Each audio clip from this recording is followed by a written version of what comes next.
Hey, young America, we need to talk about something called grass. Not that grass. I'm talking about marijuana.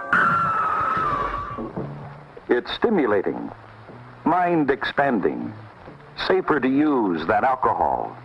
It's the in thing, the hula hoop of the jet generation, and as much a part of growing up as smoking corn silk behind the back fence. Such are the myths concerning marijuana. Myths that lull thousands of young people into experimenting with the noxious weed. The facts are otherwise. Marijuana is an intoxicating, mind-muddling drug. Every case history tells the same story, a story that's a tragic pattern of men and women's lives. Cause? Marijuana. This harmless-looking cigarette is cloaked in many innocent disguises. But light the match, inhale the smoke, and it becomes an invitation to your own murder. This killer and the man who sells it has no respect for anybody. That's how the U.S. has largely campaigned against marijuana, from the regular television ads to PSAs, straight from the American Medical Association, and even movies. That last clip you heard is from the 1949 movie She Should Have Said No, also known as Wild Weed. It's one of those movies that's filled with messages about how bad drugs, and especially marijuana, really are. Watching morality tales like She Should Have Said No, they're not very subtle in their messaging. No, they're not. A lot of the messaging around weed has been about how bad it is for your health, your youth, your overall life direction, and that has perpetuated the notion that those who deal in the industry are basically criminals and terrible people. And it's kind of crazy to contrast those movies with what's happening now. So what's it like running a weed truck? Well, it's pretty fun. You get some free samples from it, that's for sure. We've had a couple customers come up and they're like, can I smoke this? Like, is this okay to do? And it's like, they're not used to it and they think it's still, this forbidden thing. But then we have customers who are like, oh yeah, this is great to see that it's finally starting to open up. That's a bud tender, get it? At a local weed truck in New York, and those have become as ubiquitous on Manhattan streets as hot dog carts or ice cream vendors. And she says attitudes towards pot have changed a lot. You still have people who can't believe that this is legal, but she says she sees all types of people coming to buy weed nowadays, even parents with their adult children. Welcome back to Potlatch. We've talked about the illicit market in New York and the business of legal weed, and in this episode, we're going to be speaking about one of the things that makes New York unique. Because not only is the state trying to use legalized weed to raise tax revenue and create a new industry with lots of jobs, it's also trying to use the program to rectify some of the wrongs of the past. Two historical policies were particularly damaging to Black and brown communities across the state. The first is the Rockefeller drug laws.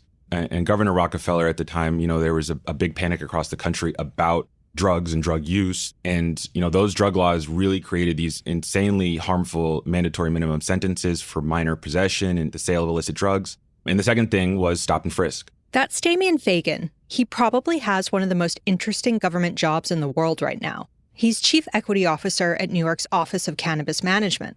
So he thinks about this idea of social justice a lot, as well as the legacy of previous drug policies. Former New York Governor Nelson Rockefeller toughened up punishment for drug offenses in the 1970s in response to a crime wave in the city, and stop and frisk, which allowed New York police officers to temporarily detain people and check them for contraband, was practiced for many years, including under Mike Bloomberg's tenure as mayor. Bloomberg is, of course, the founder and majority owner of Bloomberg LP. And so the combination of the Rockefeller drug laws and stop and frisk led to people spending years in prison for minor cannabis possession. And predominantly, with the implementation of stop and frisk, we have all the numbers now. 1.2 million individual arrests over 40 years. Almost close to 60% of those arrested were Black in a state that is 15% Black. This is the kind of injustice that New York's legalized weed program is trying to address. So when it comes to handing out weed licenses, priority is given to people with prior pot-related convictions or their relatives, as well as nonprofits. Some of the taxes from legal weed sales are also being used for a reinvestment fund that's supposed to be used to support communities that have been most affected by the war on drugs. The biggest social equity goal laid out in the cannabis law is 50% licenses going to social equity applicants. The second biggest component of it is this community reinvestment fund. And so this is probably, for me, the most impactful part of the cannabis law. 40% of all the tax revenue generated in perpetuity in the state of New York from cannabis sales will get reinvested into communities disproportionately impacted by the disproportionate enforcement of cannabis.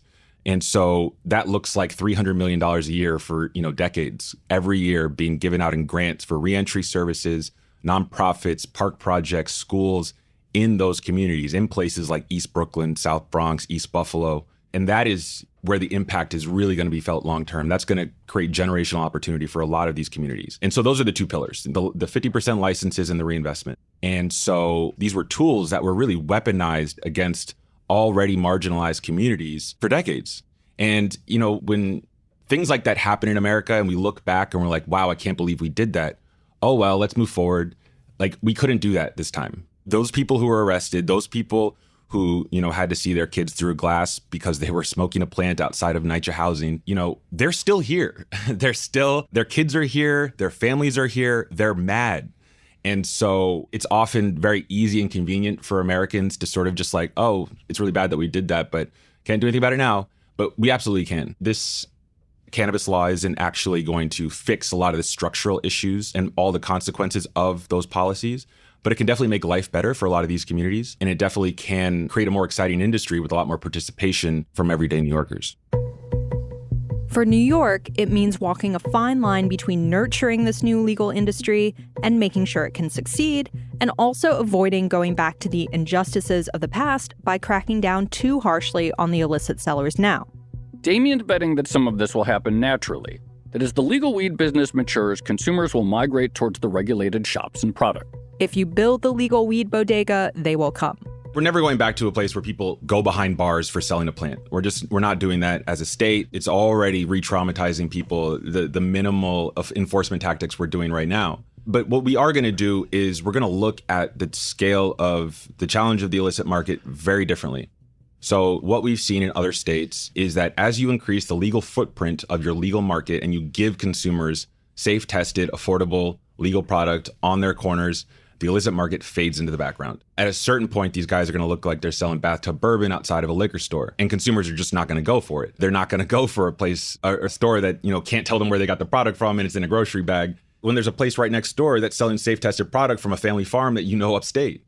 And so that's on us in a lot of ways to step up the rollout of these legal options, because New Yorkers are going to smoke weed. And if they don't have a legal place to buy it, these stores will proliferate. So we have to meet that demand where it's at. A lot of people think that this is an enforcement challenge, but it's actually just a timing challenge. Eventually, these stores will just, supply and demand will remove them for us. And then the second thing is consumer education. I don't think people understand how expensive it is for the city of New York or Schenectady to send 5 police officers to a shop to bag and tag all the product in there, to write it up, to issue a summons. Setting competition from the illicit market aside, there are other impediments for people who want to open a legal weed business, and by extension, impediments for New York's social justice ambition when it comes to weed. We touched on this a bit in our first episode, but getting a license and setting up a brick-and-mortar business isn't cheap, and it might be especially difficult for the people that New York is trying to give priority to. The cost of entering this space is central to the lack of demographic diversity in ownership in the industry. And so when I look at the demographics of ownership across the state, across the country, I'm seeing the racial wealth gap. I'm not seeing a competitive market where the best got to the top. It's really who had access to private capital at the time of legalization in their state, respective state. And so when the designers of the cannabis law in New York, were looking at other markets, one market jumped out to them as more accessible, more stable, and more consumer-friendly than any other state, and that's Washington State. Washington State has a 2-tier market. So they separated retailers from producers, essentially banning vertical integration in the cannabis space. Much of the reasons for doing stuff like this is the same reasons you wouldn't want Jack Daniels opening up a liquor store right after Prohibition. You're never going to get better whiskeys. You're just going to get Jack Daniels because they control everything in the supply chain and eventually would consolidate the market. And so by creating that 2-tier structure, you're creating access points for small business. So now instead of having to do the grow, processing, manufacturing, distribution, and retail in a $20 million business, You can just do the distribution facility for $500,000. You can get a retail store in Schenectady for $500,000. You could start a farm for $100,000. There's access points for small business operators in a two-tier market that they wouldn't normally have access to in a vertically integrated industry. But for Damien, if New York can get it right, if it can use the legal weed industry to try to begin to address some of the social inequities of the past, then that makes sense. Not just from a social justice perspective, but also from a business one. He says New York wants to create a vibrant and stable marijuana industry, one where there are lots of small-scale independent operators rather than a few dominant players. Think of a vibrant craft beer scene rather than a few big corporate beer brands. And he's looking to Washington State as a blueprint of how New York can achieve this.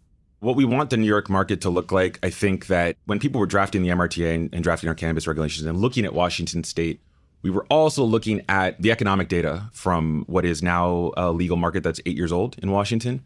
So when Washington first legalized, they had 1,300 farmers growing cannabis across the state. They had grew to about 500 retail stores. 8 years after legalization, they have 1,150 farmers. So that's a stable marketplace. After almost a decade, they've barely consolidated their production footprint. Those farmers are still making good money. Another big data point that we looked at in Washington State is SKUs. You know, how many products are on the shelves on average in each dispensary? And in Washington State, there's on average 1,700 different products in each dispensary. We compared that to, say, Florida, where, you know, they have a medical cannabis market that very much, for all intents and purposes, acts like a recreational market. They have on average 70 products per store. And that is a consequence of vertical integration versus a two-tier market. And so that's what we're really looking for to judge our success is diversity of consumer experiences, diversity of products, diversity of participation on the brand side and on the production side in terms of business ownership. Ultimately, you know, we want large operators, medium-sized operators, and thousands of small businesses to be competing interdependently on one another in a very dynamic supply chain. We see this as a huge opportunity for New York to put its cultural stamp on cannabis. But this is all still very new, and Damien stresses that the work is ongoing. If President Biden were to decide to reschedule marijuana as a Class 1 drug, New York State's entire calculus for how this is meant to work could change, and so could its business plans. What you've seen so far, what you will see in the coming years from our office and from Albany generally about cannabis is it's the most flexible you'll ever see government. And that is because, you know, one, because it's a brand new industry and we have to be able to respond to the dramatically changing landscape of legal cannabis. You know, President Biden could reschedule next week and it would completely change the calculus of a lot of our programming. You know, we could see interstate commerce before federal legalization, and that would also completely change the dynamics of how businesses in New York operate. And so we have to be prepared to respond to all these changing dynamics. There's also no blueprint for how to do this right. And I really want to stress that is that, you know, majority of other states who have launched illegal cannabis industries, they're not great industries. But even if New York is successful in all these ambitious goals, we're talking about decades of harm that were done to minorities and marginalized communities. So I met people up there who had been arrested 5, 6, 7 times over the course of 10 years. You know, almost every time they stepped out of their house, there was a cop there waiting for them to pat them down because they smelled cannabis and arrest them. And so people looking me dead in the eye and saying like, you know, if you gave me a license and $1 million, it would not make up for like the years I missed with my kid. What you're doing isn't enough. And so I've had a lot of those interactions with not, you know, and these aren't young people. These are 50, 60-year-old men who have been struggling to get back on track ever since some of those arrests. I think about them a lot in my work because it just makes me want to go harder.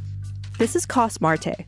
When Damien talks about people who have been repeatedly arrested for pot, with police, for instance, waiting outside their houses to catch them, this is kind of who he's talking about. Cos was arrested multiple times for drug dealing and even went to prison for many years. I grew up in a neighborhood that I was being stopped multiple times per day sometimes. You know, it was a normalcy where I could just be walking to school and have a bag of weed on me and I'm being placed on the wall, now being searched, now that being incarcerated, now going through the system. I've been arrested 9 times total, and it became something that I felt normalized but also traumatized in a sense because I had to find better ways to hide my weed. If I would have grown up probably in Scarsdale and Westchester, I would not worry where I would carry my weed at. You know, sometimes I had to hide it in my underwear or you know, stash it in different spots because I felt like, all right, you know, there's a cop there, I gotta be careful, you know. or I gotta walk a certain way, or I can't even smoke in the streets. Even today, when I walk down and I see a NYPD officer, I feel like I'm doing something wrong because I was targeted so many times. I mean, I got stopped by cops over 200 times. I served a total of 6 years in prison for dealing drugs, for dealing marijuana. It was troubling because I feel traumatized. This has not only affected myself, but also the family members that had to experience this by visiting me in Rikers Island multiple times. My son, who grew up talking to me through a payphone while I was incarcerated. It's just a crazy system. When Koss got out of prison, the former drug kingpin transformed his entrepreneurial experience and his newfound appreciation for working out into a gym business called ConBody. Then he watched as New York made announcement after announcement about its legal weed plans.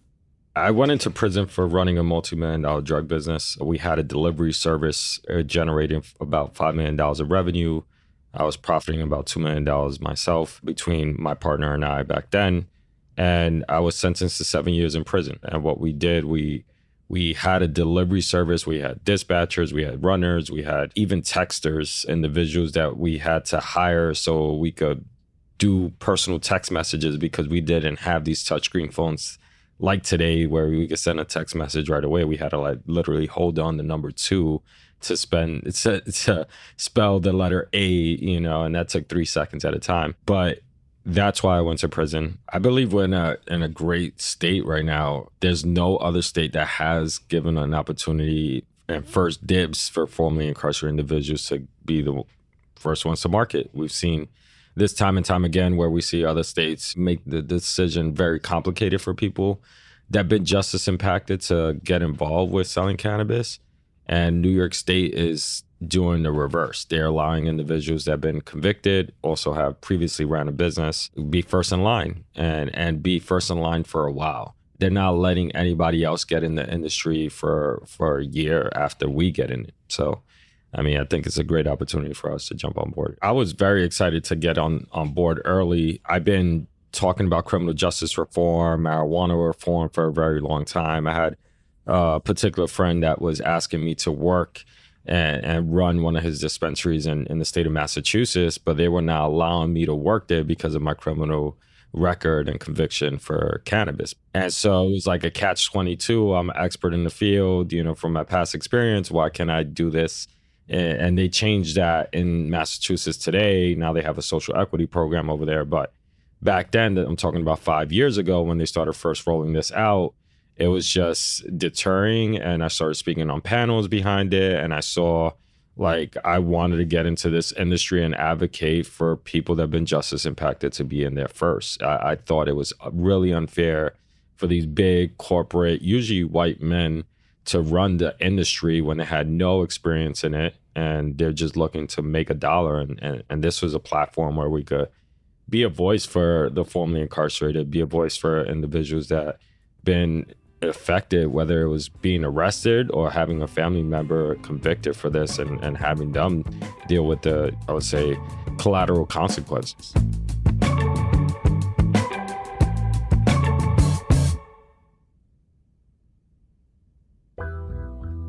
So years after serving that 7-year prison sentence for dealing, Koss is still in the drug business. He's still a dealer.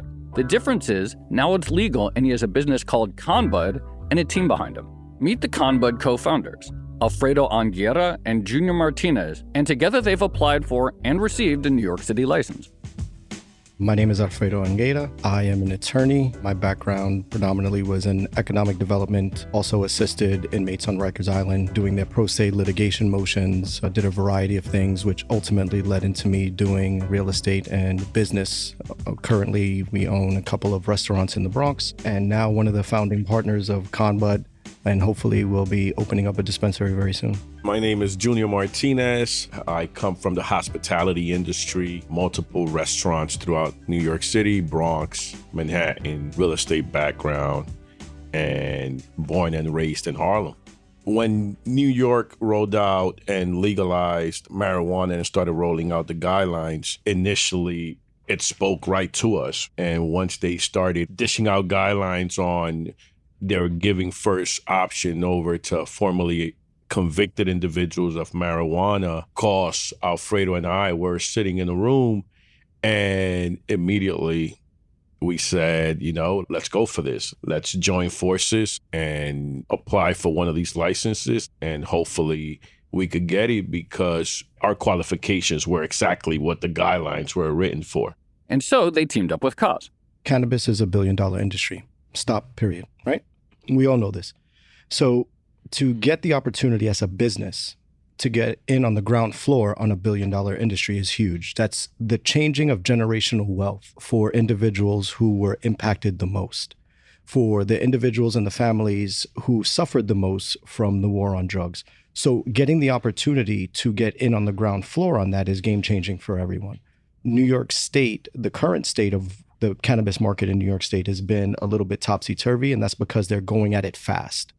Right? They have a social justice mission. They understand what that mission is to them, but to execute that in the time frame that they want to execute it, there are a couple of loose ends, but they have a strong framework. We asked them what the transition between illegal dealing and legal weed selling is actually like. Because on the one hand, you can imagine guys like Cos have lots of experience with their product, but on the other hand, you have to imagine that some of the bureaucratic red tape and things like paying taxes are brand new. And plus, of course, they're still competing with the illicit sellers that we talked about on episode 1. There's a lot of transferable skills that I'm using from the streets to the legal game. I think the biggest differentiation is taxes. Now I'm paying government taxes, but I had to learn what the product was. I had to be educated on what it's going to be doing to the consumer. I had to market it. I had to brand it. I had to do P&Ls in a different type of way. Today I obviously know how to read a balance sheet and a P&L and how investment works. And in the streets, it was a totally different way of investing. Maybe you get a friend who gives you some money and you pay him back after time. It's a handshake deal. It's different when you're dealing on a corporate side, when you have legal paperwork to follow. There's a lot of differences between both of them, but a lot of similarities and a lot of things that I could carry over from what I learned in the streets to the legal market. I have to pay insurance for my workers. I have to make sure I have my workman's comp. I have my labor overhead. I have my inventory overhead. I have my taxes. On a business level, it is an unfair and unbalanced scale. Aside from the business aspect, as Scott had spoken to, it is a health issue, right? You don't know what you're getting. I'm from the Bronx, born and raised. My business partner is from Harlem. My other business partner is from LES, and we're both Afro-Latino. That's how I identify. We all identify as Afro-Latino, which for those who may not know is Black and Latin. So we're from the hood. And, I grew up with nutcrackers, people selling alcohol out of a cooler on Dykeman. And I never took one because that was made in your bathtub. I really think that, one, those of us that have sold weed before illegally, it'll be very hypocritical of us to really knock it down.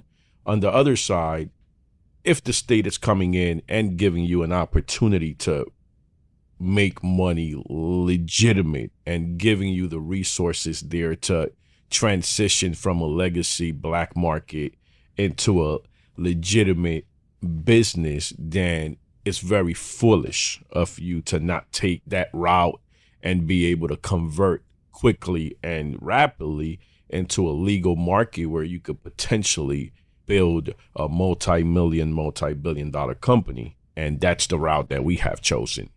In general, though, the ConBud team is excited for the opportunity and for what the future potentially holds. We actually spoke with them just after President Joe Biden announced a pardon of federal convictions for simple marijuana possession offenses in late 2022.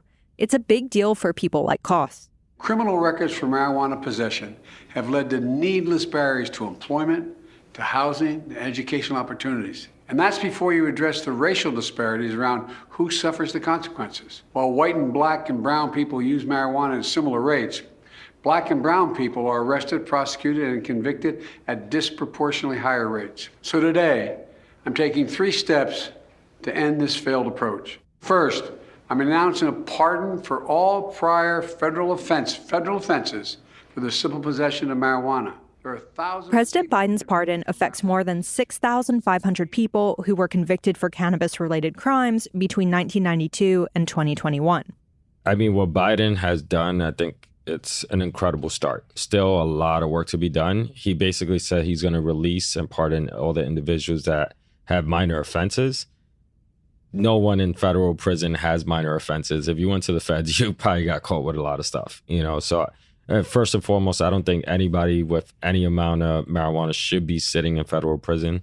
Moving it from Schedule 1 would be a huge impact. I mean, if they could change that, it could change a lot of stuff. We could talk about like Safe Banking Act, where we'll be allowed to make transactions with regular bank. We had to sit with multiple banks and they're charging us a crazy amount just to hold our money if we open up this dispensary because it's federally illegal. So it'll be a huge move if we can make that happen on the Biden side. I feel like it's an incredible opportunity no matter what. I feel like New York State is giving out some sort of reparation for the wrongs that they've done to people that have lived in these neighborhoods and people of color who've been targeted for years.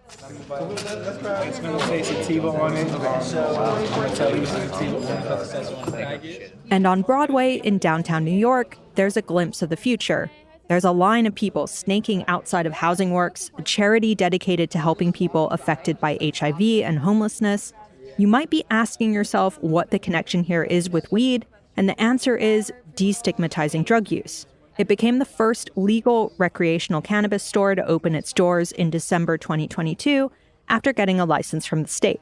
It's been consistent business. I can't speak exactly to the amount of money that we've generated, but rest assured we're about 150% to our plan. We're killing our goals daily and monthly, and I'm really shocked by how much revenue we've generated over the past 2 months. It's really impressive, and I'm happy that we're doing this for a cause. Sasha Nugent is a retail manager and budmaster at Housing Works Cannabis Company. The dispensary is located just blocks away from Washington Square Park in Manhattan, where the illicit market is thriving, and sellers like Charlie from episode 1 are selling product that's unregulated. And although business is going well for Housing Works, Sasha says there are still challenges. Number one, I don't know if people know as far as New York regulations go, we can't do indoor grow.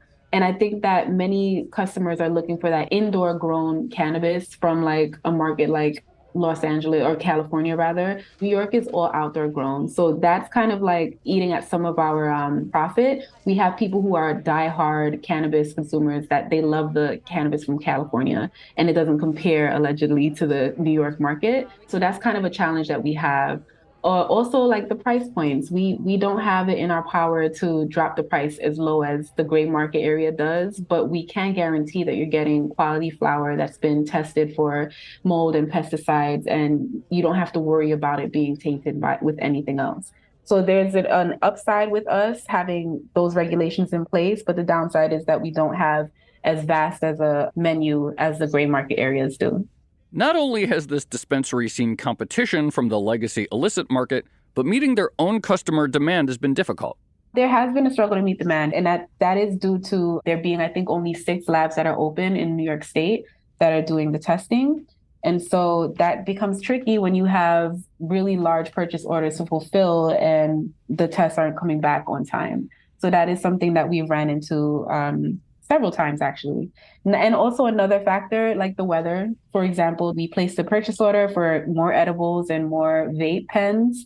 And because they're upstate New York, there's a huge nor'easter, winter storm advisory. So that kind of creates an issue with us getting our product on time and keeping product in stock.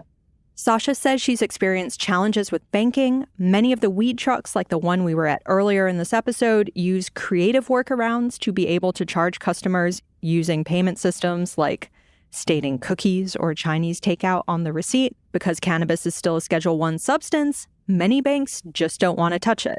It was difficult finding a bank that would process our transactions. Also, we did run into an issue with our payroll provider that we work with throughout Housing Works not accepting our payroll because of cannabis. So we had to find somebody who would support. That was actually very tricky to navigate. That's another thing that, if it's federally legal, we wouldn't have to deal with. I mean, that would be incredible because then we would be able to expand our menu, expand our partnerships with vendors and cultivators. Aside from generating a lot of revenue, it would just be a overall positive thing, I think.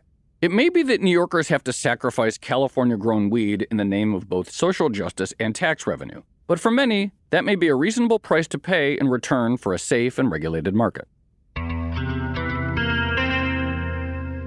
So, Joe, we have reached the end of Potlots. I'm really glad we did that. I found that to be a very fascinating conversation. It's one of those things where I think people can imagine. It's like, yeah, we're going to open this new industry. There's lots of demand for it. It's going to be worth billions. It's going to be worth a lot of money. It's going to create jobs. It's going to create tax revenue. We're going to have an opportunity to redress the wrongs of the past.